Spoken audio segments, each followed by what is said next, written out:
Tunajifunza somo linasema faida za kumtumikia Mungu. Faida za kumtumikia Mungu. Wakati natafakari juu ya ujumbe huu ambao nilipewa niseme na nikamwomba Mungu, sikuona faida yoyote ya kumtumikia Mungu. Na siwezi kukufundisha faida ya kumtumikia Mungu hapa, kwa sababu zifuatazo. Maandiko yanasema kitabu cha Wakorintho wa kwanza sura ya 2. Tuanzie hapo. Utanielewa nini ambacho nataka niseme. Ndio kasema sasa mmoja kufanyaje hapa? Kama mmoja kutufundisha faida za kumtumikia Mungu. Si uondoke tu, nisikilize. Wakorintho wa kwanza sura ya 2 mstari wa 4. Maandiko yanasema hivi: na neno langu na kuhubiri kwangu hakukuwa kwa maneno ya hekima yenye kushawishi akili za watu, bali kwa dalili za Roho na za nguvu. Mstari wa 5. Ili imani yenu isiwe katika hekima ya wanadamu, bali katika nguvu za Mungu. Bwana asifiwe sana. Mtumishi wa Mungu Paulo ukianza mstari wa kwanza anasema, nilipokuja kwenu iliniazimu nisijue neno lolote. Wakati Paulo anaenda kuhubiri wa Korinto, hakutaka kujua chochote kuhusu hao watu. Haleluya. Hakutaka kupata prior information kwamba Wakorinto wana tabia gani, wanaishi maisha gani, wanafanya biashara gani, wanakuja kanisani hawaji, wanaomba au haombi, ili atengeneze mahubiri. Haleluya. Alisema hivi, nilichotaka kujua ni kwamba Yesu amesulubiwa. Haleluya. Alafu anasema hivi, na kuhubiri kwake na mafundisho yake hayakuwa kwenye hekima za wanadamu, hayakuwa kwenye ujanja na ujuzi. Anasema bali katika dalili za Roho na za nguvu. Mstari wa 5 anaeleza sababu ya yeye kuwa hivyo. Anasema ili imani yenu isijengwe kwenye hekima. Bwana asifiwe sana. Nikikufundisha leo faida za kumtumikia Mungu, utaanza kumtumikia Mungu kwa sababu ya hizo faida. Umenielewa? Hatutumiki Mungu tupate kitu. Nisikilize sasa. Umenielewa? Umenielewa? Unapomtumikia Mungu hutakiwi kuwa na mtazamo wa kupata kitu. Unatakiwa uwe na mtazamo wa Mungu kupata kitu. Mungu akipata kitu atakupa kitu. Sema amina. Sema amina. Wangapi mmenielewa sasa? Nataka nikufundishe namna ambavyo unaweza ukamtumikia Mungu na ukapata faida bila kuwa na mtazamo wa kupata faida. Haleluya. Haleluya watu wa Mungu. Kila mtu katikati yetu ameitwa na Mungu. Mungu anapotuita, anatuita wito wa aina mbili. Wito wa kwanza, anatuita tutoke dhambini tuje kwake. Bwana asifiwe sana. Tunapokuwa wenye dhambi, tunapokuwa tunaishi maisha yasiyompendeza Mungu, maana yake tuko mbali na Mungu. Hatuwezi kumtumikia Mungu tukiwa huko. Bwana asifiwe sana. Mungu anapotuita, jambo la kwanza, hatuiti tumtumikie. Kwanza anatuita kwake. Haleluya. Wangapi wameitwa na Mungu kwake? Wangapi wameitwa na Mungu kwake? Bwana asifiwe sana. Alafu Mungu akikuita kwake, anakupa kazi, anakufanya uwe mtumishi wake. Bwana asifiwe sana. Sasa nataka nikufundishe namna ya kuwa mtumishi wa Mungu unayeweza kuleta matokeo, na yale matokeo yakayaathiri maisha yako. Kwa sababu tunapoongelea faida kumtumikia Mungu, tunaongelea matokeo yanayotokea baada wewe kufanya kazi ya Mungu. Na yale matokeo hayampi Mungu tu utukufu, yanampa Mungu utukufu, na ule utukufu unayaathiri maisha yako totally. Unakuwa sio mtu wa kawaida tena. Umenielewa mtu wa Mungu makapo? Kwa utaki kumtumikia Mungu kwa sababu utabarikiwa, no. Kwa mfano, unapotoa sadaka, hutoi sadaka kwa sababu utabarikiwa. Unatoa sadaka kwa sababu unampenda Mungu. Kwa Mungu wewe amekubariki au hajakubariki, hauachi kutoa sadaka kwa sababu unampenda Mungu. Bwana asifiwe sana. Haleluya. Mojawapo ya changamoto, nipunguzie kidogo sauti fundi mitambo. Mojawapo ya changamoto ya kizazi cha leo ni mafundisho potofu yanayowafanya watu wawe na mtazamo potofu kuhusu Mungu. Kwa hiyo hata wanapomtumikia Mungu, wanamtumikia Mungu wakiwa na mtazamo tofauti. Kwa hawawezi kupata matokeo kwa sababu na mtazamo tofauti. Unatoa sadaka ili ubarikiwe, unatoa fungu la 10 ili ubarikiwe. Mungu hatubariki kwa sababu tunatoa sadaka. Mungu anatubariki kwa sababu tunafanya kwa mioyo yetu yote ya kupenda. Bwana asifiwe sana. Haleluya, haleluya. Wangapi wamenielewa kwanza mpaka hapo? Umenielewa mpaka hapo? Kwa umtumikii Mungu ili upate faida. Kwa sababu maandiko yanasema sisi tu watenda kazi tusio na faida. Maandiko yanazungumza hivyo. Umenielewa? Tusio na nini? Lakini ukweli ni kwamba tukimtumikia Mungu tutapata faida. Lakini mindset yetu, mtazamo wetu, fikra zetu, nia yetu, tunapoanza kumtumikia Mungu haiwi kupata faida. Haitaki kupata, kwa sababu ukiwa na mtazamo kupata faida utakuwa tapeli. Haleluya. Unaweza ukaenda mahali na watu wasikupokee, utasema basi mimi sifanyi kwa sababu Mungu hajaniheshimisha. Ngoja nikwambie, maandiko yanasema kitabu cha Yohana 12:26 yanasema hivi, mtu akinitumikia na anifuate, na mtu akinitumikia Baba atamheshimu. Umeelewa? Inasema hivi, mtu akinitumikia na anifuate. Kinachoanza ni wewe unamfuata Yesu. Haleluya. Alafu inasema hivi, mtu akinitumikia Baba atafanya nini? Atamheshimu. Ngoja nikwambie, mtu akiheshimiwa na Mungu, huyo sio mtu wa kawaida. Wangapi tunakubaliana na mimi mpaka hapa kwanza? Mtu akiheshimiwa na Mungu, huyo ni untouchable, unstoppable, hazuiliki, sio mtu wa kawaida. Haleluya. Lakini mtazamo wako unapoanza kumtumikia Mungu, lazima uwe mtazamo sahihi. Na namna ambayo shetani anaifanya kwa kizazi cha leo ni kuwatazamisha watu mambo yasiyo sahihi kuhusu Mungu. Kwa wanaanza kumtumikia Mungu wakiwa na wrong perception, wakiwa na mtazamo mbaya, mtazamo usio sahihi wa uongo. Kwa hiyo wanatumika, hawaoni matokeo, wanasema kumtumikia Mungu hakuna faida. Umenielewa? Kwa nini? Kwa sababu wana mtazamo usio nini? Usio sahihi. Hatubarikiwi kwa sababu tunamtumikia Mungu. No, tunapomtumikia Mungu tunampa Mungu utukufu. Utukufu ambao Mungu anaupokea hautuachi sisi salama. Si umenielewa? Unayaathiri maisha yetu. Haleluya. Na kumtumikia Mungu sio kuhubiri, sio kuimba, sio kufanya nini. Kumtumikia Mungu kuna maana zaidi ya kufanya hiyo. Na ndio maana sio wote wanaofanya hivyo wanamtumikia Mungu. Ndio maana maandiko yanasema kitabu cha Mathayo sura 7:22 inasema siku ya mwisho watakuja watu wanasema Bwana, hatukutoa, watamuuliza lile swali, hatukutoa pepo kwa jina lako? Hatukufufua wafu? Hatukupoza wagonjwa? Hatukutakasa wenye ukoma? Watamuuliza swali. Kwa nini? Kwa sababu wao walifikiri kufanya hivyo ni kumtumikia Mungu. Na maandiko yanasema hivi, Yesu atawajibu akisema sikuwajua. Sikuwajua maana yake ni kwamba wakati mnafanya hivyo sikuwepo hapo. Umenielewa mtu wa Mungu? Umenielewa mtu wa Mungu? Bwana asifiwe sana. Bwana asifiwe sana. Huo mstari unatufundisha hivi, kumtumikia Mungu ni zaidi ya kusimama hapa mbele na kuhubiri. Kumtumikia Mungu ni zaidi ya kuimba. Kumtumikia Mungu ni zaidi ya kutoa sadaka. Kumtumikia Mungu ni zaidi ya kufanya yote unayojua wewe. Mimi huwa naziita hizo ni shughuli za kidini. Nisikilize kwa makini. Shughuli za kidini hata Roma ni Katoliki zipo. Wanaimba kwaya, waimbi wale watu. Wanatoa sadaka, watoi. Kwa hiyo kumtumikia Mungu ni zaidi ya kufanya hivyo. Mpaka utakapojua maana sahihi ya kumtumikia Mungu, ndipo utumishi wako utakapoanza kuwa wa tofauti. Na ngoja nikwambie, watu wote ambao wamemtumikia Mungu katika roho na kweli hawajawahi kuwa disappointed, na kuhakikishia. Haleluya. Haleluya. Ukiwatazama ni kama maluza hivyo wanaopoteza, lakini ukiwatazama vizuri unaona ni watu wanaogain kitu. Bwana asifiwe sana. Kwa kama umeshaanza kumtumikia Mungu au hujaanza kumtumikia Mungu, katika semina hii ya kongamano hili nataka nigeuze mtazamo wako na fikra zako kuhusu kumtumikia Mungu. Uanze kwenda kwenye njia sahihi. Ukifika mwisho wa safari yako utajua hakika nilikuwa namtumikia Mungu. Bwana asifiwe sana. Bwana asifiwe sana. Nimekwambia jambo la kwanza, Mungu anapokuita anakuita kutoka dhambini. Alafu jambo la pili, akishakuita kutoka dhambini anakuita umtumikie. Huwezi kumtumikia Mungu kama hujaacha dhambi. Kwa lugha nyepesi, wewe umtumikia Mungu kama hujaokoka. Bwana asifiwe. Kwa nini? Tunapomtumikia Mungu tunakuwa representative wa Mungu. Umenielewa? Ukiniona mimi hapo umemwona Yesu, sema amina. Unaweza usinielewe. Yesu anaishi ndani yangu. Bwana asifiwe sana. Changamoto unaponisikiliza unanisikiliza kama Elisha. Usisikilize kama Elisha. Sikiliza kama Yesu anaongea na wewe. Ukisikiliza kama Elisha utachambua, mengine utaacha, utasema hayana maana. Kwa sababu unayajua. Ndio tatizo la leo. Bwana asifiwe sana. Sikiliza kama Yesu anaongea na wewe. Kwa sababu kitu gani? Kwa sababu Yesu anaishi ndani yangu. Haleluya. Anaishi ndani. Kwa Mungu anapozungumza na wewe hawezi kukuacha salama, anataka kukutengeneza ufae. Kwa hiyo tunaposema kwamba tunataka kumtumikia Mungu, maana yake ni kwamba sisi tuliopo hapa duniani tunapofanya kazi ya Mungu tunakuwa representative. Maandiko yanasema hamjui ya kuwa nyinyi watumishi ni mawakili wa siri za Kristo. Maana yake kama Yesu angekuwepo angefanya kama anavyofanya mimi. Na ukiwa na mtazamo huo utaanza kujua kwamba kumtumikia Mungu sio unavyofanya, ni zaidi ya unavyofanya.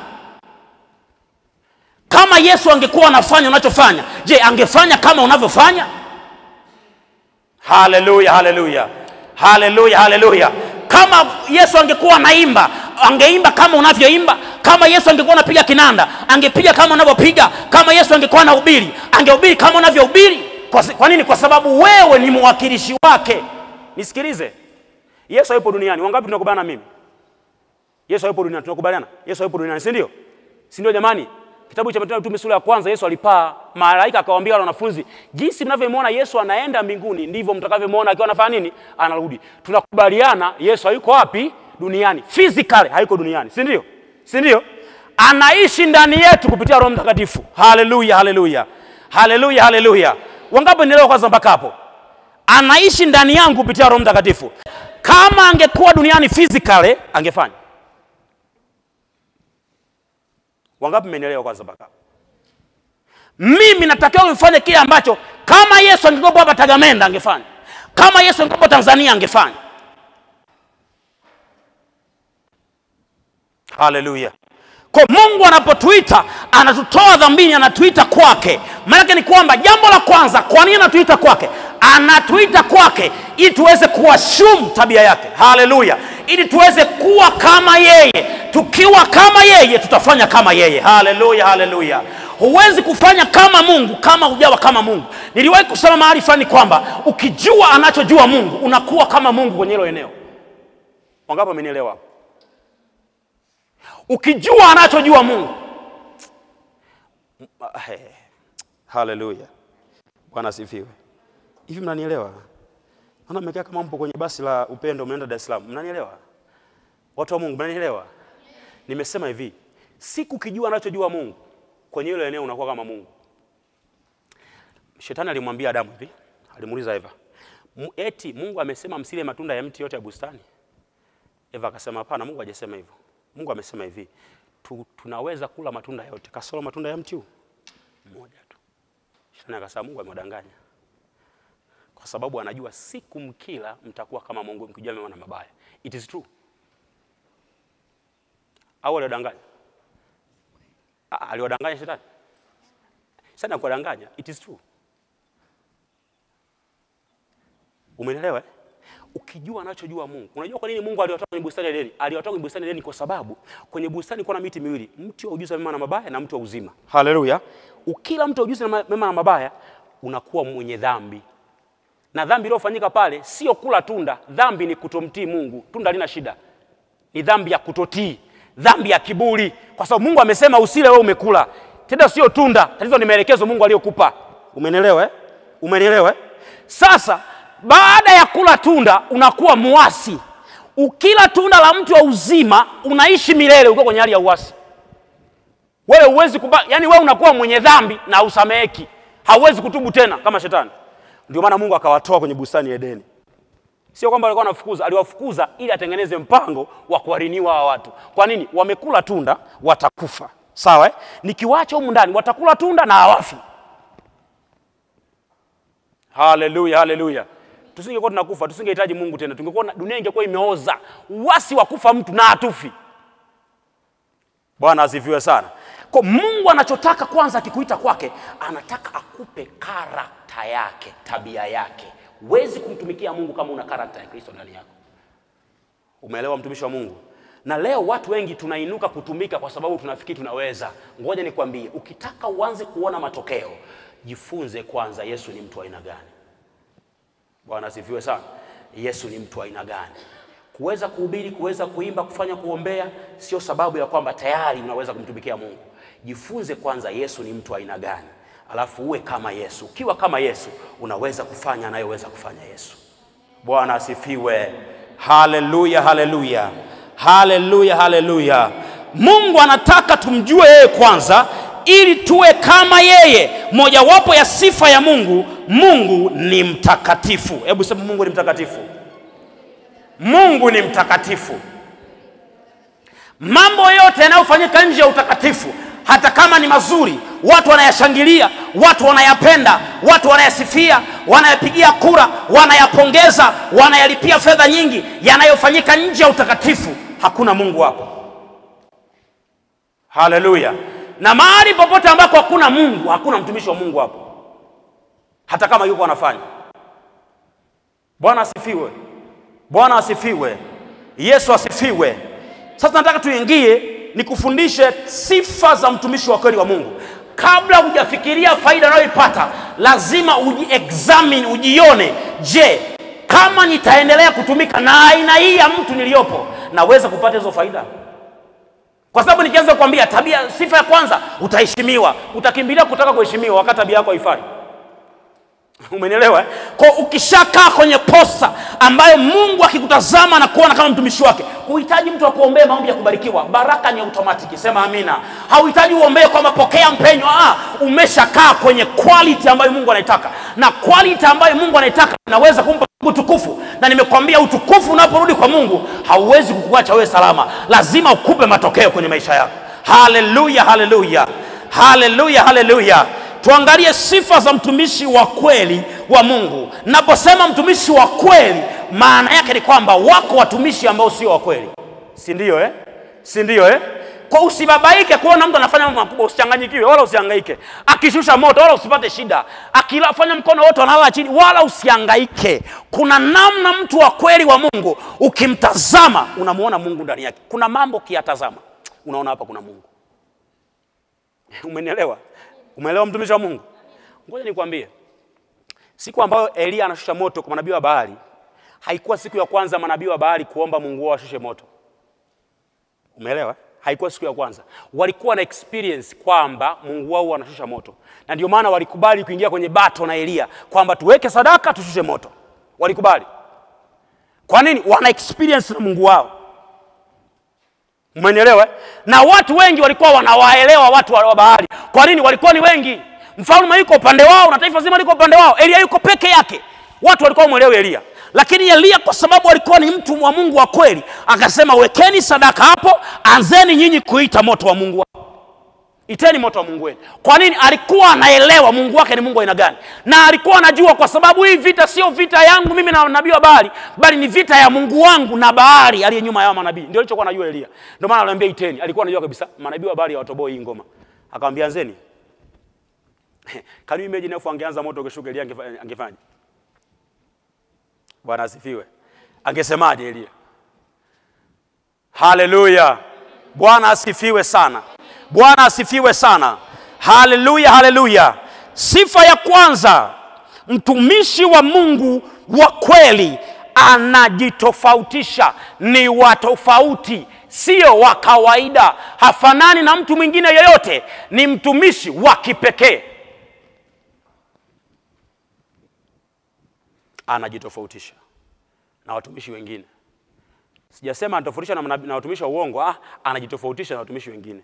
Kama ni wa kweli au wa uongo, ila anajitofautisha. Bwana asifiwe sana. Mimi na wewe tunaweza kuwa ni watumishi wa Mungu, lakini hatufanani. Tunakubaliana Tunakubaliana kwa hiyo ukitaka kujua mtumishi wa Mungu wa kweli, ni mtu ambaye anajitofautisha na watu wengine. Hafanyi kama watu wengine, hashindani na mtu yoyote, haishi kama watu wengine, hafurahishi watu wengine, anaishi kile ambacho Mungu amemuitia. Bwana asifiwe sana. Haleluya, haleluya. Eneo la kwanza ambalo mtumishi wa Mungu wa kweli anajitofautisha kitabia. Sio kwa kipawa chake, anajitofautisha kitabia. Bwana asifiwe. Bwana asifiwe sana. Anajitofautisha kitabia. Ngoja nikwambie, katika maisha yetu mambo mengi yanayotuathiri au mambo yanayowaathiri watu wanaokuzunguka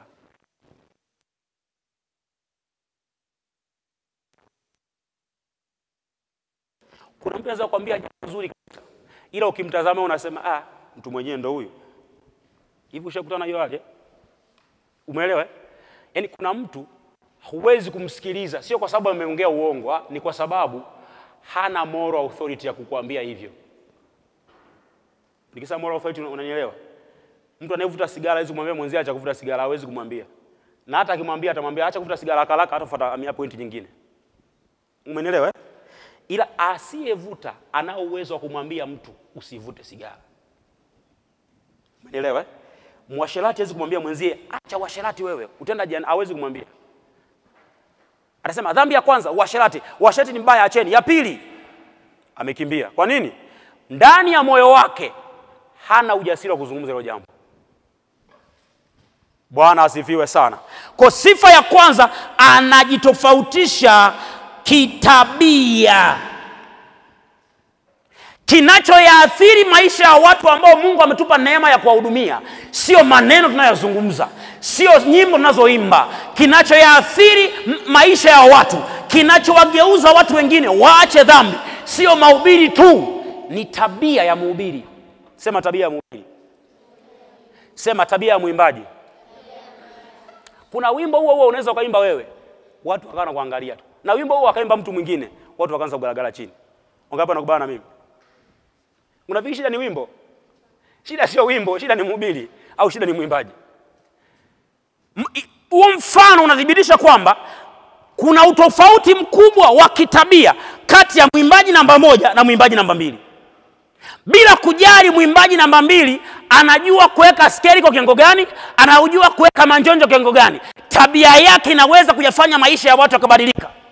Ngoja nikwambie, kama unataka mtumikie Mungu katika eneo la uimbaji, achana na mambo ya kutengeneza sauti. Ngoja nikwambie, sikwambie usiweke sauti nzuri. Nataka nikwambie kwamba uwekeza kwenye kujenga tabia yako. Haleluya, haleluya. Haleluya, haleluya. Tabia ya muziki ni kuibua hisia zako. Kwa waimbaji, ngoja nikwambie, nataka niongee na waimbaji, ni kuinua hisia zako. Unajisikia kufurahi. Unajisikia machozi yanatoka, unasema huyu mtumishi wa Mungu ana nguvu za Mungu. Nisikilize. Baada ya ule wimbo kuisha, huna badiliko lolote. Unaendelea kwa vile.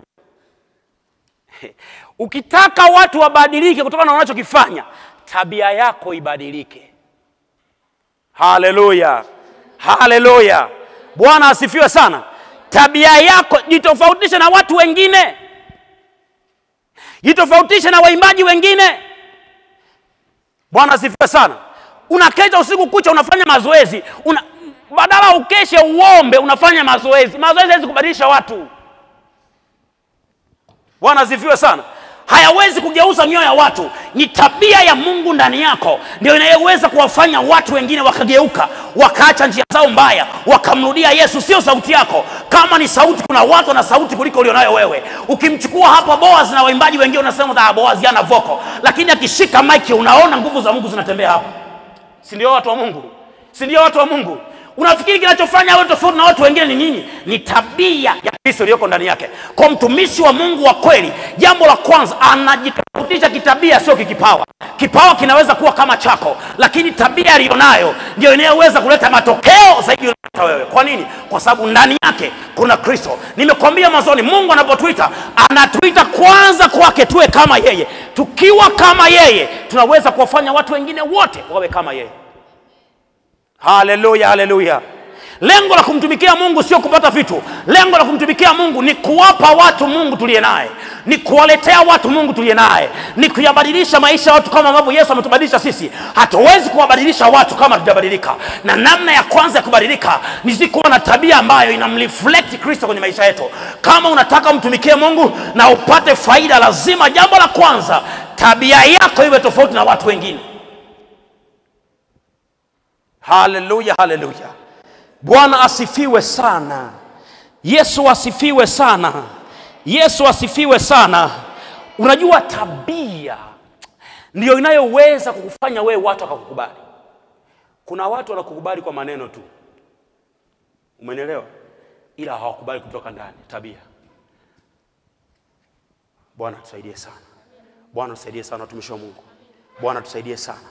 Mungu anataka kuinua watumishi ambao tabia zao zimetengenezwa, tabia zao zimetofautishwa, bila kujali wanapata nini au hawapati nini kwenye ufalme wa Mungu, ni kazi ya Mungu, wanaendelea mbele. Kwa nini? Kwa sababu tabia zao zimekuwa kama Kristo. Tabia zao zimekuwa kama Kristo.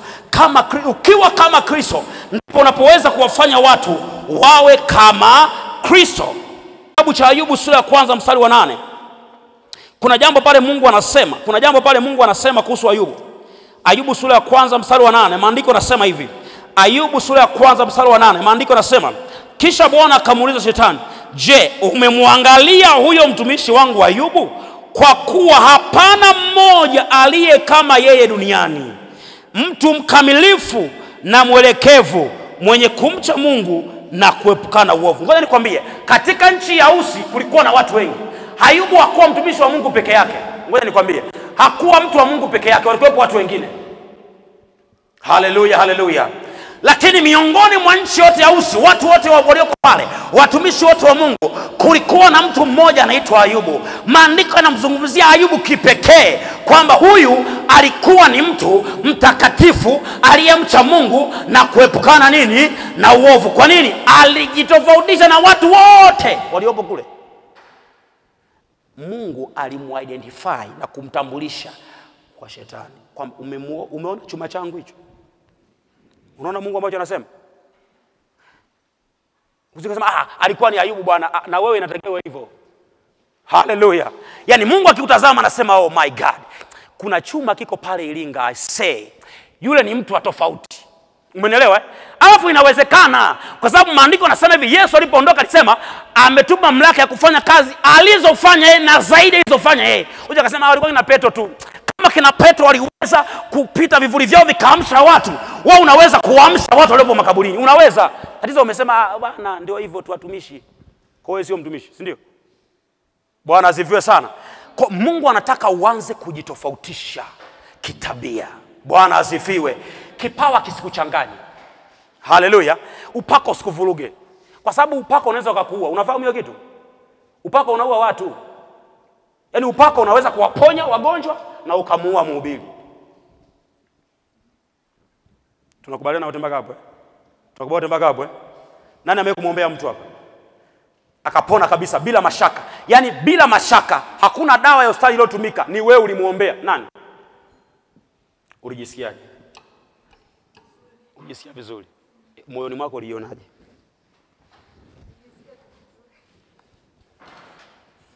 Wanasifiwe sana. Upako unataka kuua. Tunakubaliana wote? Tunakubaliana wote? Tunakubaliana Upako unataka kufanya nini? Kitakacho kufanya upako uwe kitu cha kawaida kwako ni tabia ulionayo. Hata ukiamsha maiti zile mochwali zote zile, kwa sababu kwanza unajua sio wewe, ni Yesu aliyeko ndani yako.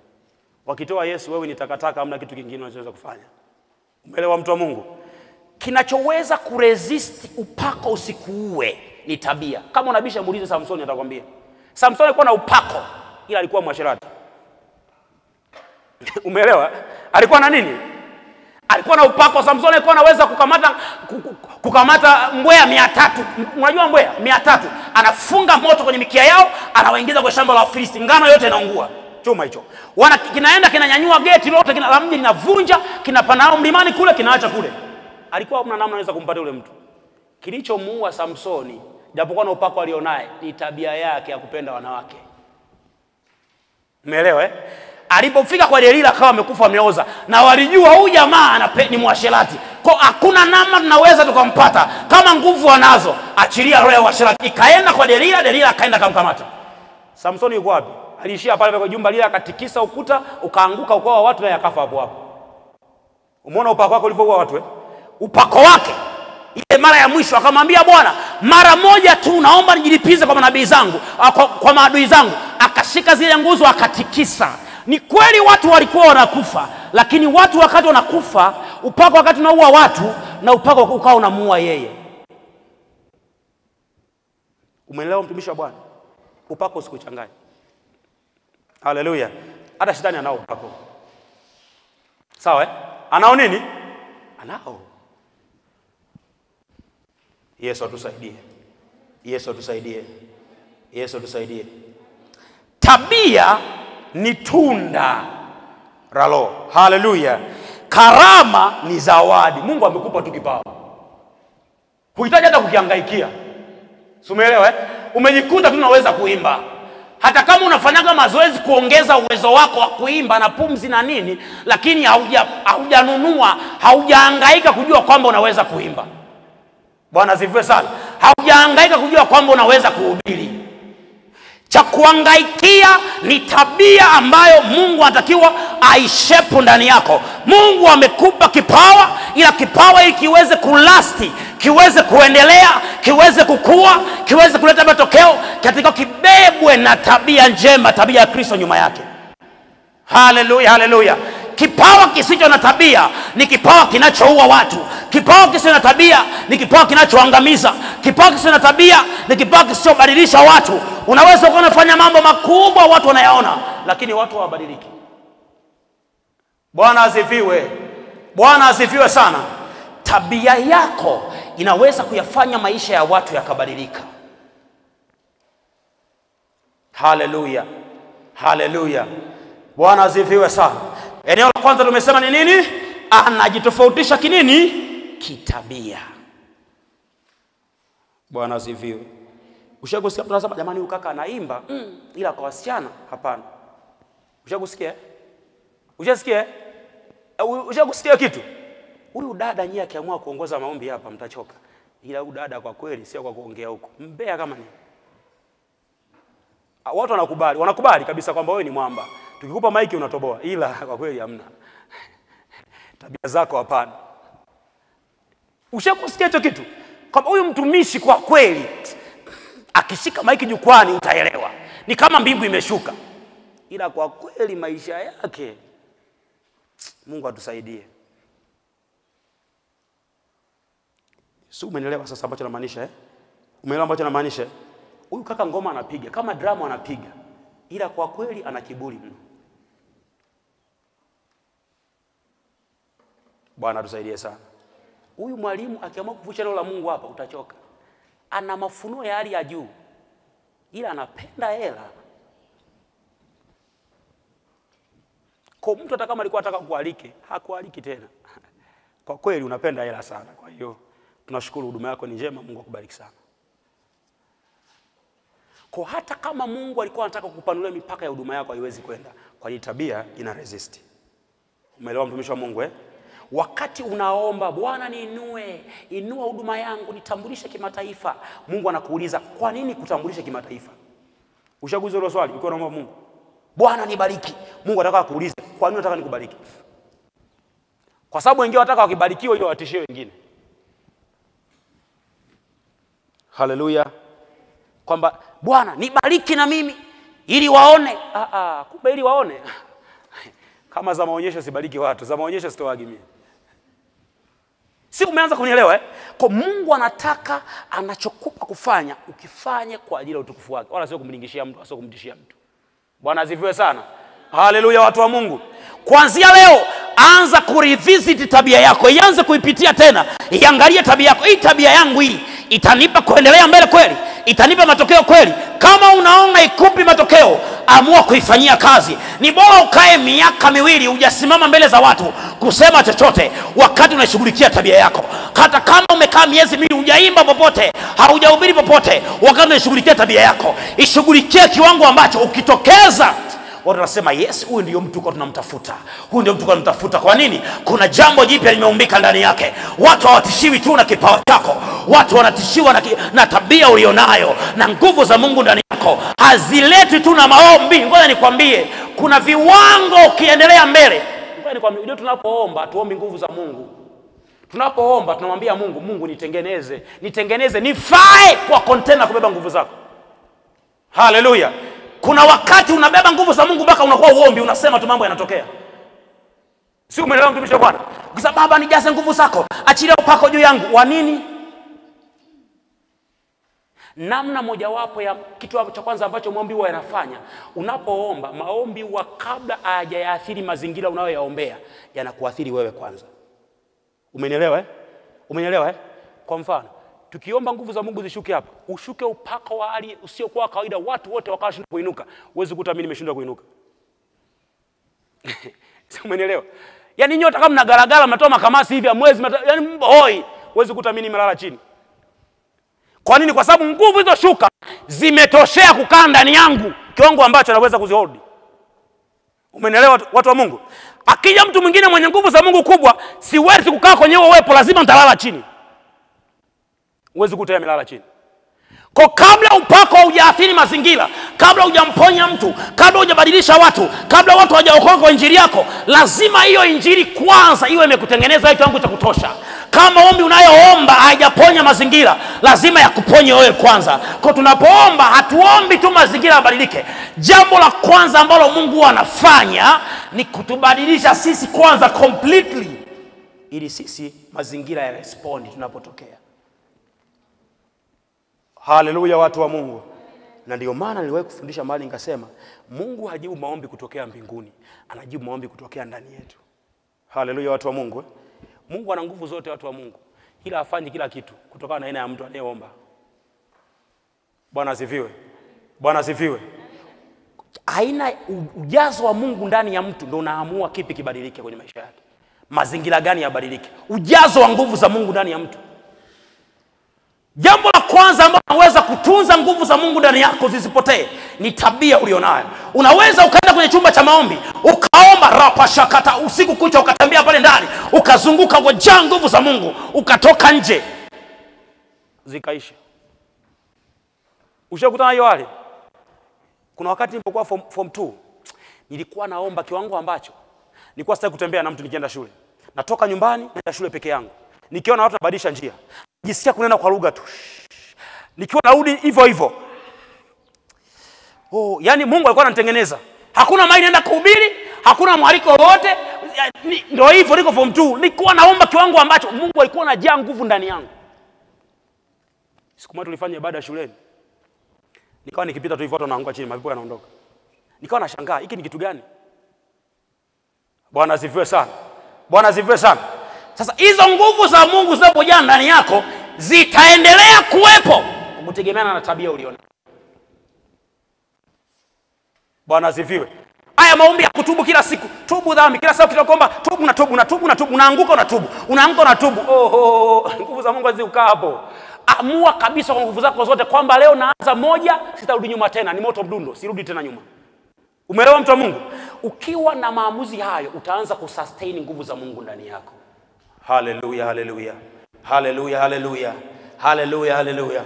Tabia ya pili ya mtumishi wa Mungu wa kweli, anatumika kwa uaminifu wa moyo, kwa ukamilifu wa moyo, kwa ukamilifu wa moyo. Haleluya. Haleluya. Bwana asifiwe sana. Bwana asifiwe sana. Kitabu cha Mambo ya Nyakati wa Pili sura ya 25. Mambo ya Nyakati wa Pili sura ya 25. Mambo ya Nyakati wa Pili sura ya 25.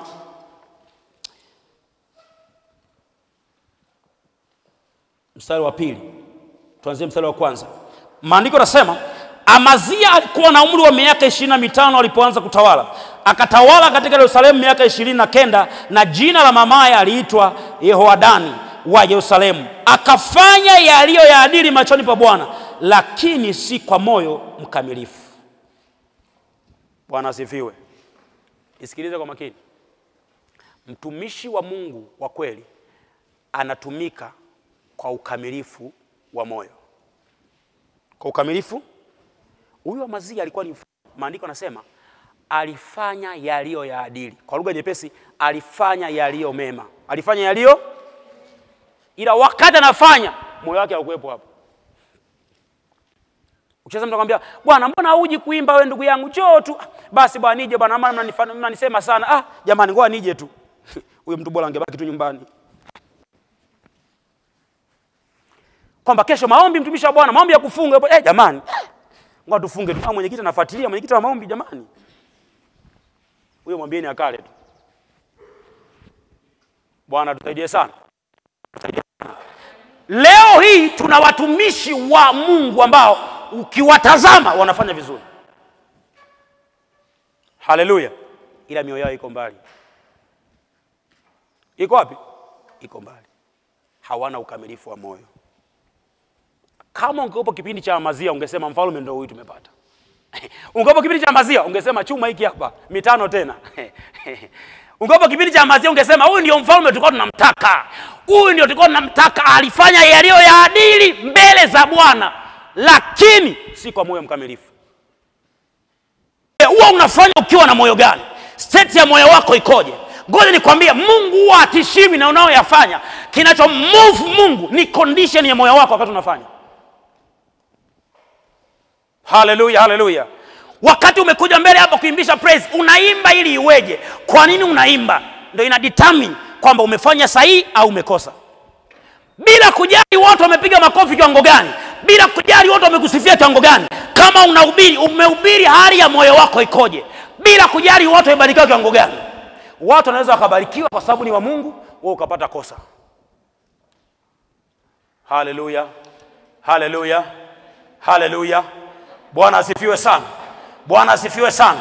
Na ndio maana watu wengi ambao wanamtumikia Mungu hauoni maisha yao yakipanda kutoka utukufu hadi utukufu, kwa sababu ya condition za mioyo yao, kwa sababu ya state ya moyo yao. Ni kweli kabisa nampenda Mungu huyu mtu, ukimwona mtumikia Mungu, lakini mindset alionayo ina udisqualify, inaufanya moyo wake usifanye ambavyo inatakiwa kufanyika.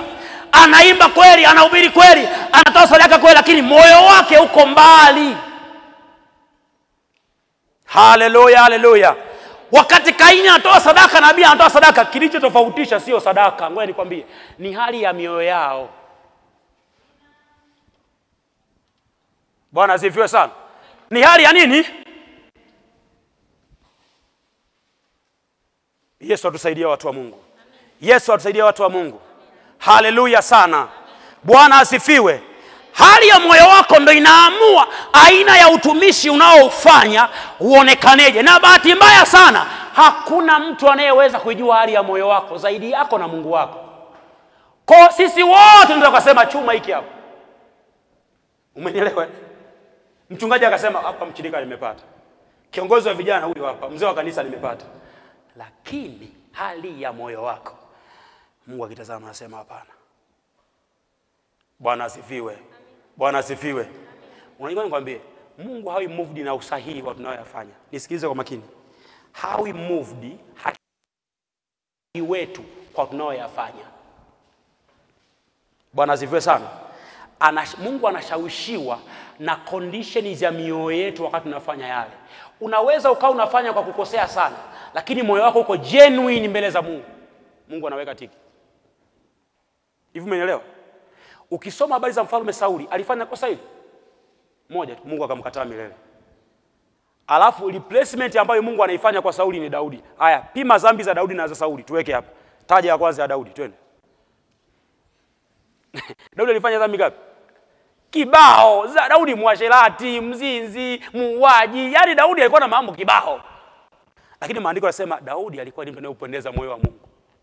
Daudi alikuwa ni mtu genuine. Yaani alikuwa anajua kufanya mambo ya Mungu kwa moyo wake wote. Hata kama hajui sana, hapatii sana, ila moyo wake wote ulikuwepo hapo alipokuwa anafanya. Kama utamkosoa atakuelewa. Haleluya, haleluya. Haleluya, haleluya. Sauli akaambiwa na Bwana, ukienda kule hakikisha unaua kila kitu na usiache chochote. Akafika kule akaangalia, akasema ngoja nimchukue mfalme Agagi, kabeba, kaangalia ng'ombe nzuri nzuri na kondoo zinaona, akachukua, akarudia. Samuel anasema mbona nasikia sauti za kelele za kondoo? Akasema okay, ni kweli kabisa, kuna kondoo nimewapata hapa, kondoo wanene, kondoo wenye afya, au kondoo nataka nikamtolee Bwana sadaka. My God, Mungu amemwambia kutoa sadaka. Mungu amesema ua kila kitu. Ukimcheki hivi nani unamuona kabisa Sauli ni kama alikuwa anataka kufanya jambo la kimungu hivi, si ndio? Wewe ungekuwa mchungaji ungesema ya mshirika ndo huyu, kaleta fungu la 10. Umeona? Unasema huyu ndiyo mtu nilikuwa namtaka. Huyu mtu ndiyo mtumishi wa Bwana. Anakumbuka kumletea Bwana sehemu ya mapato yake. Anakumbuka kumtolea Bwana sadaka. Unasema huyu ndiyo nilikuwa namtafuta mimi. Lakini Mungu ameweka bonge la kosa. Kwa nini? Mungu hakuambia ufanye hivyo. Bwana asifiwe sana. Bwana asifiwe sana. Haleluya, haleluya. Haleluya watu wa Mungu. Haleluya watu wa Mungu. Mungu anataka tunapomtumikia tumtumikie kwa ukamilifu wa moyo. Kwa ukamilifu wa moyo. Mioyo yetu iwepo hapo, asiwe mtu kukusukuma, usilazimishwe, usishawishiwe sana. Tusikutangazie matangazo mengi sana. Jamani njooni, jamani kwa faida yako, jamani fungeni, ombeni, ujue kwa faida yenu. Ukifunga ukiwa kijana, mafundisho mengi mno. Yaani unafanya kwa sababu umeshawishiwa sana. Maandiko yanasema hivi, mtu anayefanya kushawishiwa sana, imani yake inajengwa kwenye ushawishi na hekima za wanadamu. Haleluya, haleluya. Amua kuanzia leo kwamba mimi sitakuwa mtu wa kuvutwa. Sitakuwa mtu kuvutwa. Kama nimeamua kujiunga kwaya mwenyewe kwa shauri langu, nitaenda kwenye mazoezi ya kwaya kila wakati. Na nikishinda nitatoa taarifa kwa moyo wangu wote. Sitabishana na kiongozi wangu. Kama nimeamua kuwa mtu wa maombi, nitaomba bila kupangiwa ratiba wala kulazimishwa. Amua kuwa hivyo. Afu uone Mungu kama atakudisappoint. I'm telling you, Mungu wetu sio mwongo. Bwana asifiwe sana. Haleluya, haleluya. Umeamua kuingia praise, imba kwa moyo wako wote bila kujali na sauti nzuri au mbaya, kwa sababu Mungu anajua sauti zote, wala hashangai sauti yako.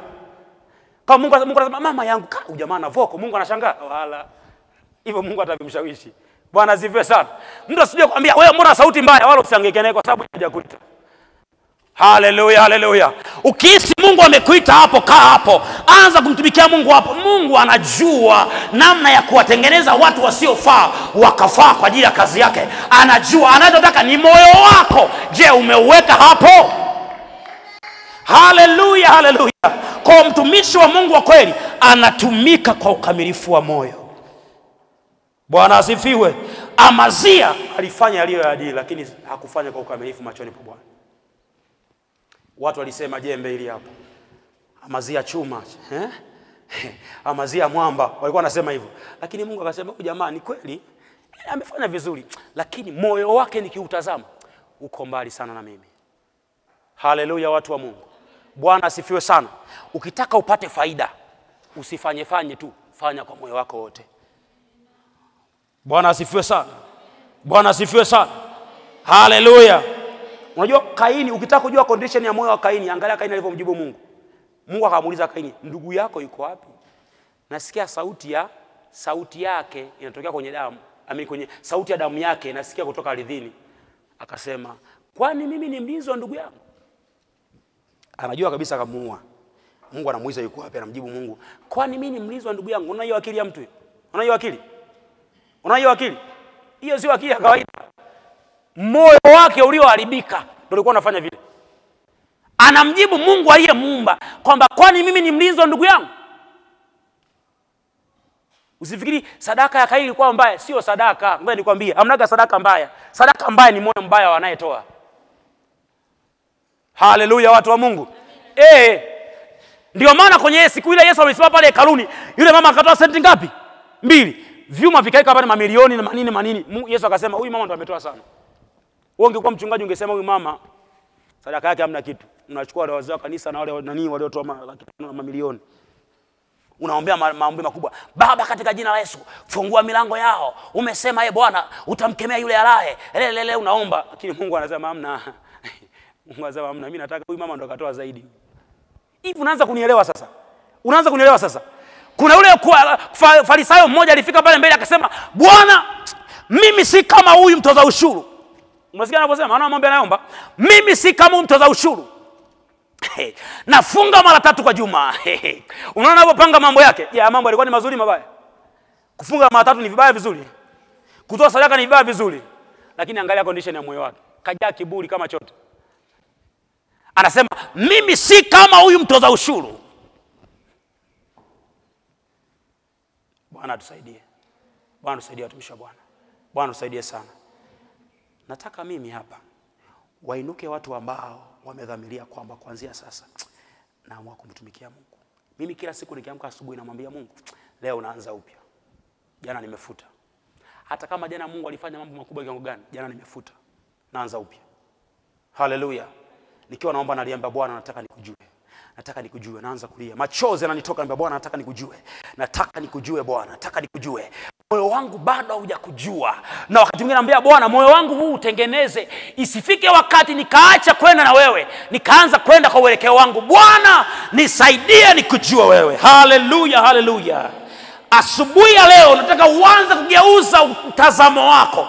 Uanze kuona namna Mungu anataka watu wamtumikie. Haleluya, haleluya. Miongoni mwa mambo ambayo yatakusaidia kwenye utumishi wako ni kuwa na maisha yaliyo sahihi mahali pasiri. Hebu sema mahali pasiri. Sema mahali pasiri. Unapojua mahali pasiri? Mahali pasiri ni mahali ambapo hakuna mtu anayekuona zaidi yako na Mungu. Haleluya. Haleluya. Kwa ni mahali ambapo hakuna mtu anayekuona zaidi yako na nani? hakikisha una maisha yaliyo sahihi hapo kwenye hilo eneo. Na kuhakikishia mimi, ukiamua kuwa na maisha yanayompendeza Mungu kwenye eneo la siri, my God, huwezi kuwa mtu wa kawaida. Ngoja nikwambie, ulimwengu wa roho, nisikilize kwa makini. Ulimwengu wa roho unakuwa empowered, sawa na ulimwengu wa mwili.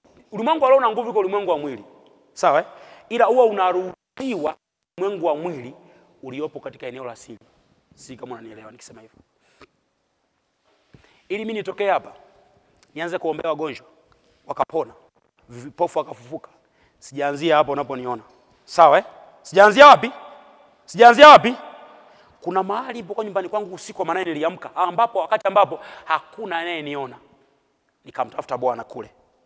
Nikitoka kule, nilichokifanya mahali pa siri huwa kinaje kutokea mahali pa wazi. Umeelewa mtumishi wa Bwana? Umeelewa mtumishi wa Bwana? Ukiona watu watoka na nguvu za Mungu kubwa, whether za Mungu au za shetani, hawajatokea hapo, wametokea mahali pa siri. Ndio maana shetani anafanya mambo yake gizani. Unafikiri kwa nini? Mchawi ikwambia hivi, nilipanga nikuloge, nitakuloga wiki ijayo. Hamna mchawi hapa. Na hata kama alikuwa amepanga kweli, misha yake ndio imefeli. Unaelewa mtumishi wa Bwana Unaelewa mtumishi wa Bwana Akitaka kukuharibu shetani, anafanya jambo kwa siri. Kwenye siri ndio kuna nguvu kuliko hadharani. Shida yako unakimbilia kuja hapa mbele kuchukua maiki kuimba, kuhubiri. Anzia kwanza kule kwenye siri. Bwana asifiwe sana. Walioanzia sirini wao wakataliwi. Hakuna mtu anaweza kumpinga mtu mwenye nguvu ya sirini. Mwenye nguvu ya sirini akija hadharani wote wanamkubali. Kwa nini? Ameuforce ulimwengu wa roho utengeneze mazingira kwenye ulimwengu wa mwili. Uwezi kukataa. Haleluya, haleluya. Uwezi kukataa. Amua kuwa kijana wa sirini. Kijana ambaye utaki watu wakusifia wala wakuimpress. Shida yako unataka watu wakuimbia, ukiimba vizuri, eti leo nimeimba vizuri Niimba vizuri pale.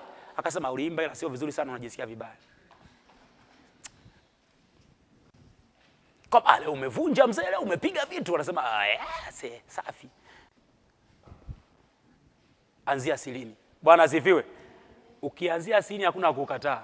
Wewe ndio ujui tu. Kwani Daudi alipoenda kwa Goliathi ilikuwaje? Wakati anamuua simba na dubu walikuwepo watu kule. Wale wanawake walikuwa wanashangilia siku ile, Daudi kaua mamia elfu, sina nini. Walikuwepo wakati anaua simba? Hakuwepo, alikuwa mwenyewe kule. Kachukua simba, kapiga dubu, kavunja, katanua mdomo, kavunja. Siku anaenda kukutana na Goliathi, ile ndio kwa reference. Ilikuwa nini?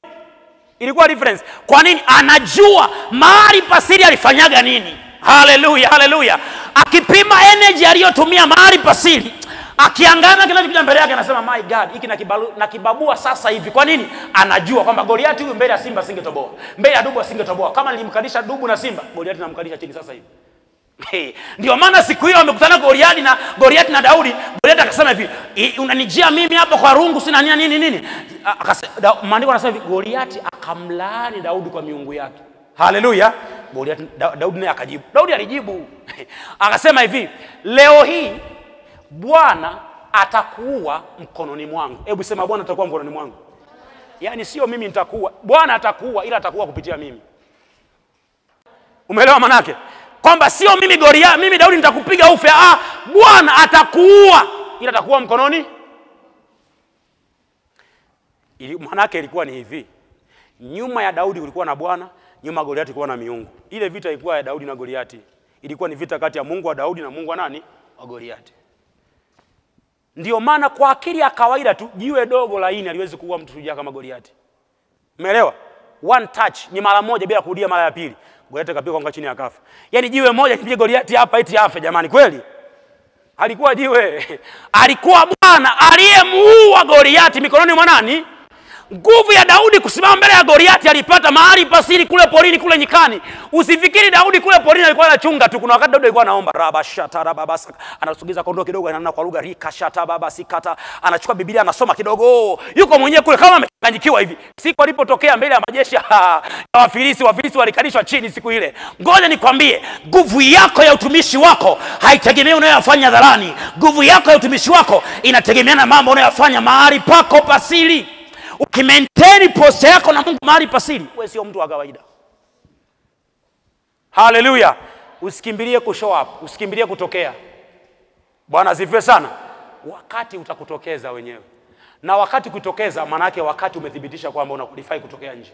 Kuna watu hawaja qualify kutokea nje bado. Hivi unaelewa eh? Unaelewa watu wa Mungu? Yaani kuna mtu bado anatakiwa awe underground. Ukimuinua tu kwenye maarufu anakufa. Bwana tusaidie sana. Bwana tusaidie sana. Wewe hapo unasema Bwana niinue. Nipe utumishi mkubwa. Haleluya Bwana nikutumikie. Si ndio? Ukapata mwaliko mmoja kwenda Nairobi. Huu mmoja tu. Akuza mtumishi tukulipe shingapi? Utajibuje? Unachanganyikiwa hapo hapo. Sasa Mungu wangu. Isemeje sasa? Bwana tusaidie sana. Ndio maana utumishi wetu unatakiwa kuwa motivated na vitu. Bwana asifiwe sana. Haleluya. Bwana asifiwe. Ukiwa motivated na vitu wala we disappointed watu wasipokushangilia. We disappointed umeenda kanisa mkuta washirika wawili upate shida. Sikizi mhubiri anakaribisha kwenye semina anasema una washirika wangapi? Anaanza kupima kwanza upepo. Una washirika wangapi hapo? 7. Okay, 7. Anyway, nipe wiki 2 nimuulize Bwana. Hapo uje ndo kashakataa. Ukisema kuna washirika kama 600 hivi, basi hamna shida mtumishi wa Bwana. Nafikiri tuendelee kumwomba Bwana atupe kibali. Amina, amina. Tayari umeshakubali. Si unaelewa watu wa Mungu? Hakuna mtumishi wa Mungu hapo. Mpaka utakapoacha wa makolokolo, sawa? Ndio utakapoona Mungu anajifuna kwenye maisha yako. Bwana asifiwe. Bwana asifiwe. Haleluya, haleluya. Bwana asifiwe sana. Tumesema jambo la pili nini? Anatumika kwa ukamilifu wa nini? Wa moyo. Nisikize sasa. Ukamilifu wa moyo unahusisha mambo yafuatayo. Jambo la kwanza, kutumika bila hila moyoni.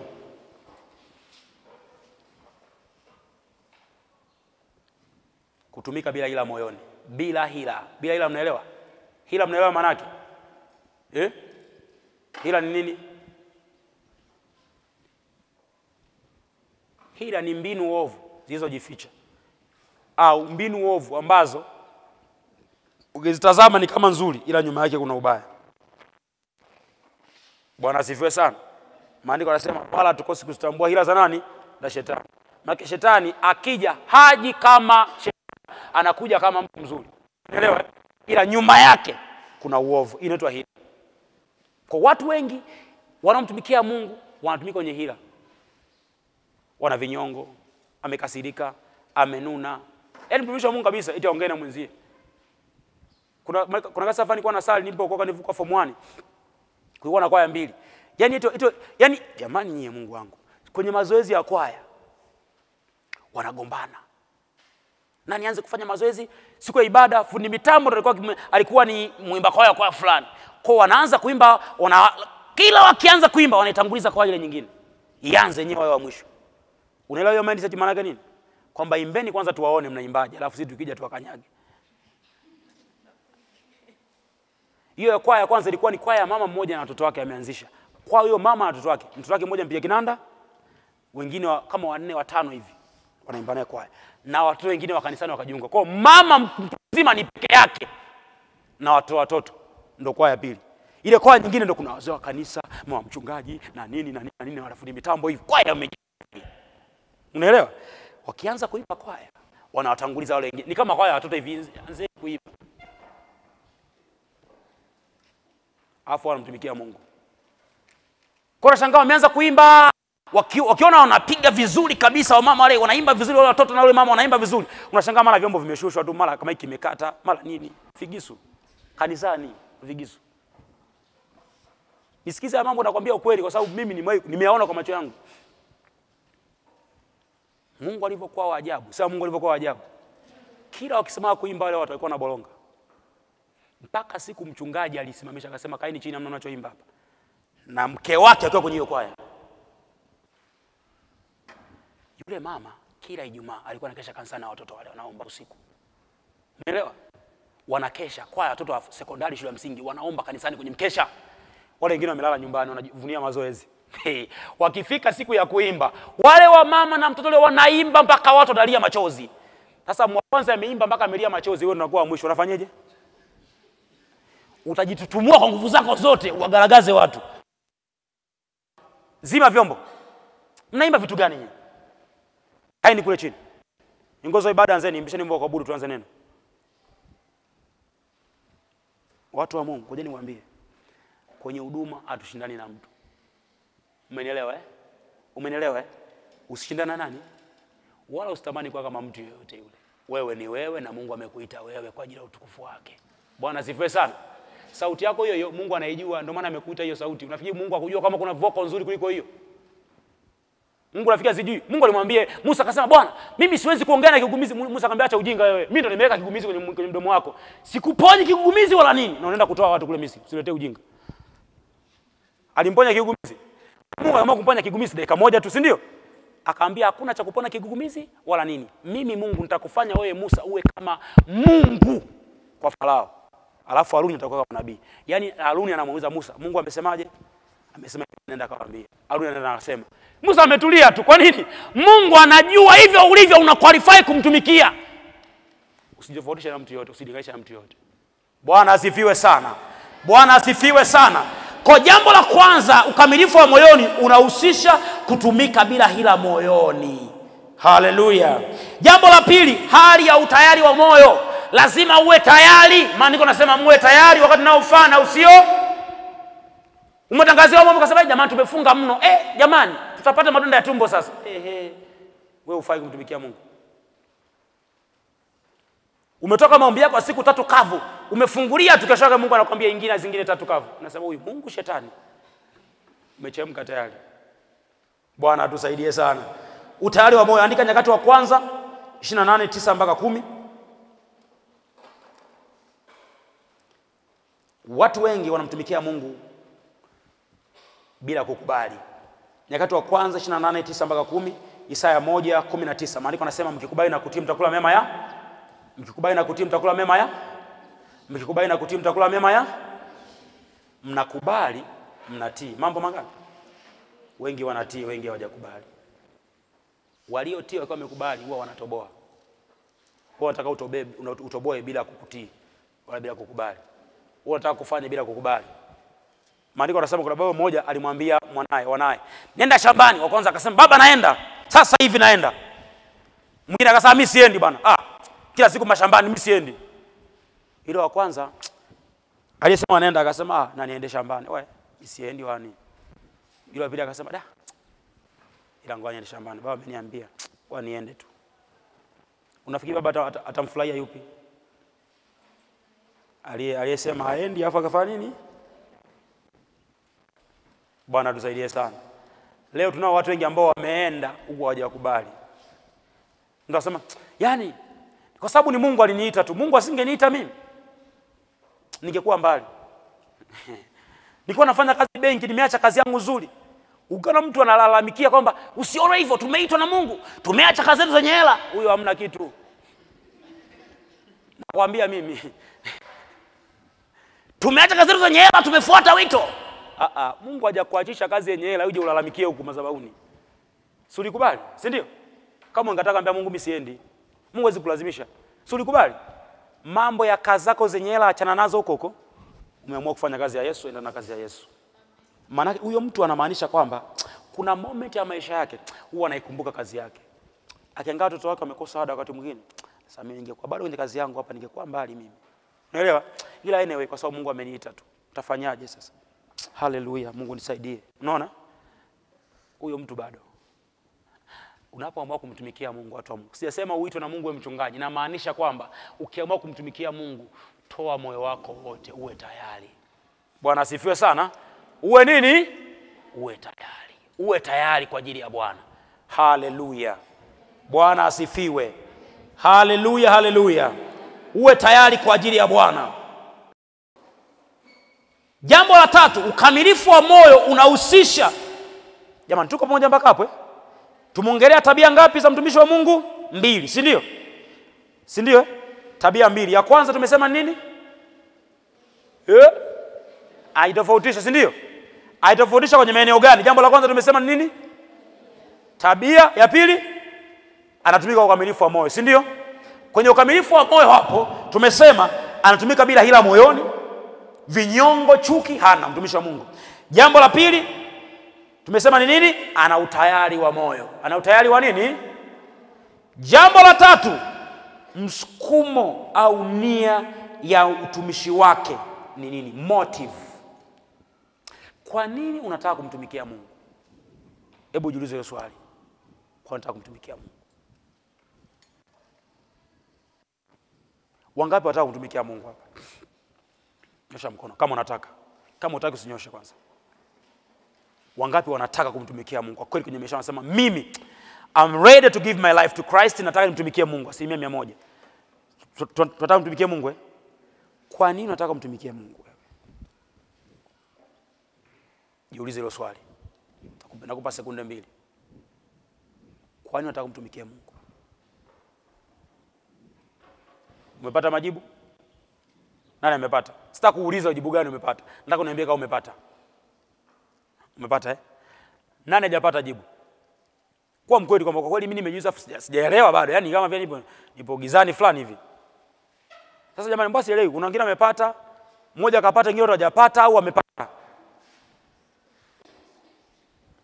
Okay. Response ulionionyesha inaonyesha jinsi gani swali hilo ni gumu.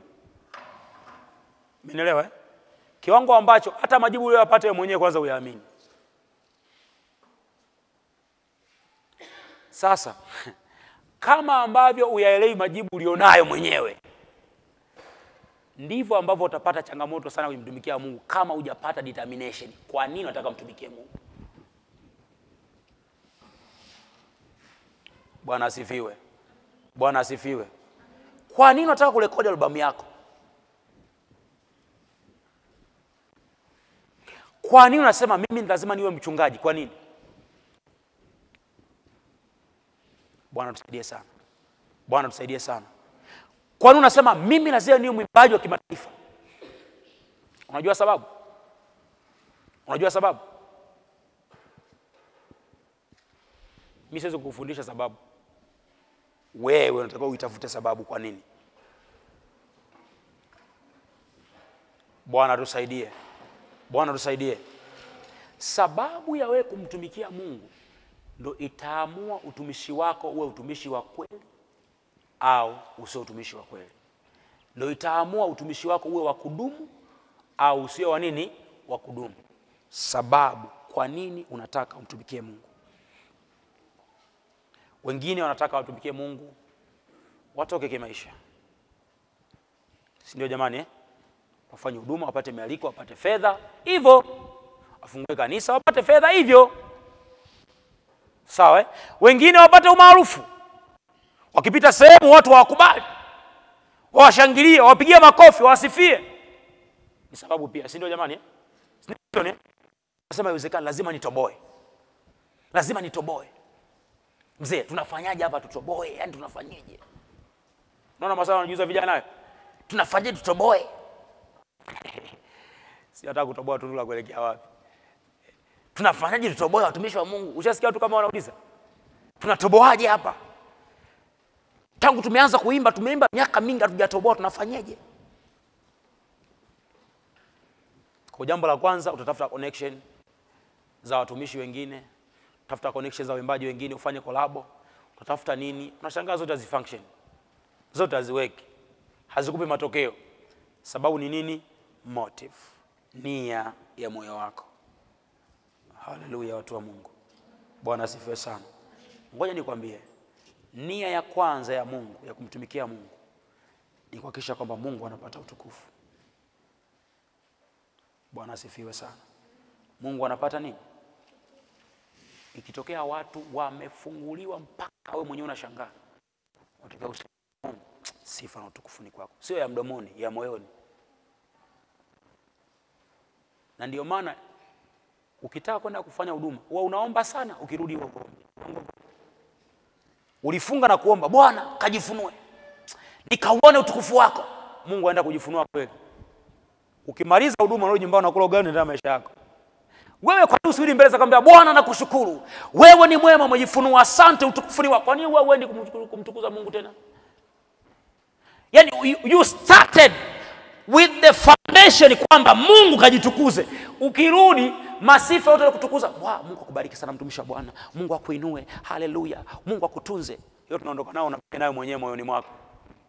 Unatembea unasema, nilishusha moto mzee kule, ni hatari. moto ulishuka mzee, watu walala chini, hatari. Motive ya moyo wako ni nini unapotaka kumtumikia Mungu? Bwana asifiwe sana. Ngoja nikufundishe, kila mahali ambapo Mungu anakutumia, haleluya, nenda kampe Mungu utukufu. Sio maneno tu. Mungu anakuambia Mungu akubariki sana, utukufu kwa Mungu, sio hiyo tu. Hiyo haitoshi. Nenda kwenye mahali pasiri ulipotafutia nguvu zako. Bwana asifiwe sana. Ulipotafutia nini? Ulipotafutia nini? Si ulienda kwenye maombi, si ndio? Si ulifunga siku 3, si ndio?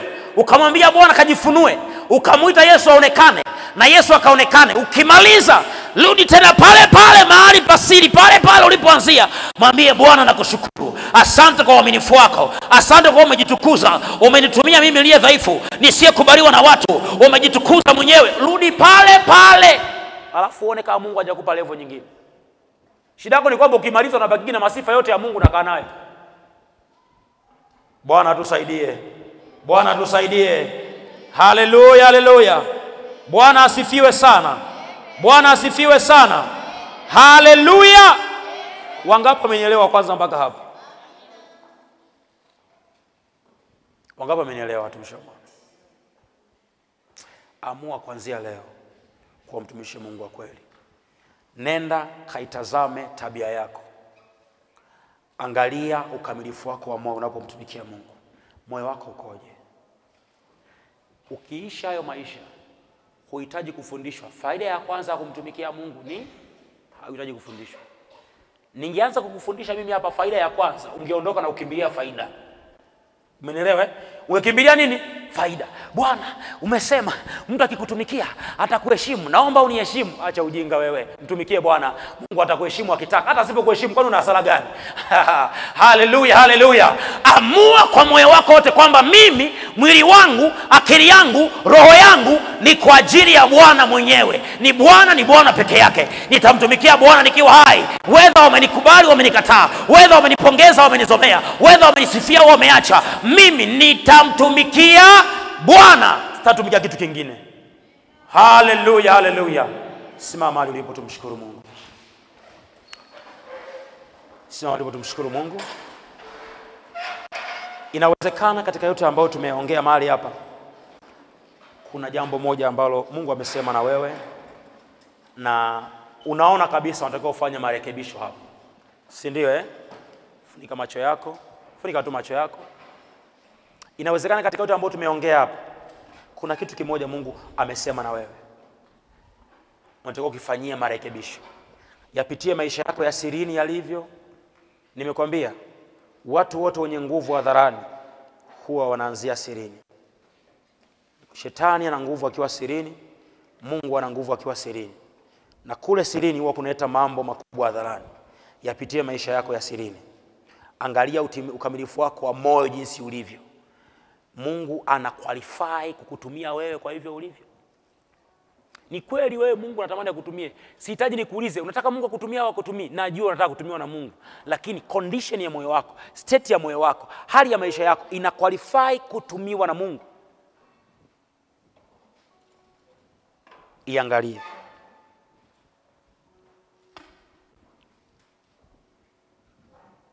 Inua mkono wako juu nikuombee. Mwambie Mungu nisaidie. Wewe omba tu kwa moyo au kwa sauti ndogo, tumwambie Mungu nisaidie. Baba, katika jina la Yesu, Mungu ninakushukuru. Asante kwa kuwa asubuhi ya leo umetufundisha. Sisi hapa Mungu ni vijana wadogo ambao Mungu umekusudia kututumia kwenye siku hizi za mwisho. Umekusudia. Hatuna mashaka ya kwamba umetuita tukiwa wadogo kabla shetani hajatubuluza, hajajinyasa, hajatutesa, hajatuharibu, ili Mungu uwekeze vitu vikubwa ndani yetu. Tumeacha mambo ya dunia kule, tumeacha tabia mbaya, tumeacha uzinzi, tumeacha uovu, tumeacha washerati ili tukutumikie wewe. Lakini inawezekana ndani ya mioyo yetu Mungu kuna condition ambazo zinafanya tusio effective kwenye utumishi uliotupa. Katika jina la Yesu, neno lako Mungu naomba liwe mbegu ndani ya watu wako. Likae ndani ya mioyo yao kila siku, asubuhi, mchana, jioni. Bwana, wape kujitazama na kujitathmini na kuchukua hatua mpya madhubuti ndani yao. Kwa jina la Yesu Kristo hai. Kila mbegu ya kiburi na kujiinua, kuchoka na kukata tamaa, nia ovu na hila za ibilisi. Kwa jina la Yesu sana nafasi.